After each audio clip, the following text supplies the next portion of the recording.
Rahim. Now I request Mr. Sanjay Parwani, member-elect, to rise in his seat and take oath.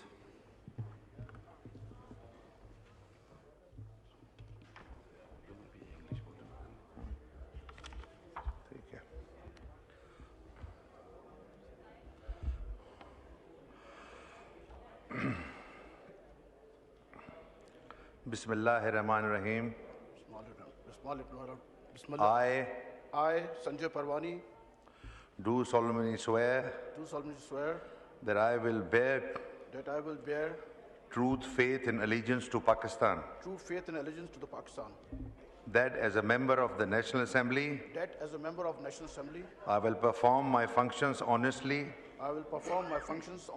to the best of my ability, faithfully, in accordance with the Constitution of the Islamic Republic of Pakistan, in accordance with the Constitution of the Islamic Republic of Pakistan, and the law and the rules of the Assembly, and always in the interest of the sovereignty,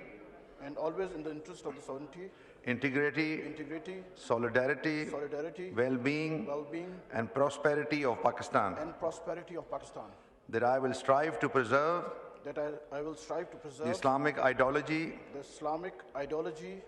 which is the basis for the creation of Pakistan, and that I will preserve, protect and defend the Constitution of the Islamic Republic of Pakistan. May Allah Almighty help and guide me. Ameen. Ameen. Thank you. Please, आइए roll पे sign कीजिए.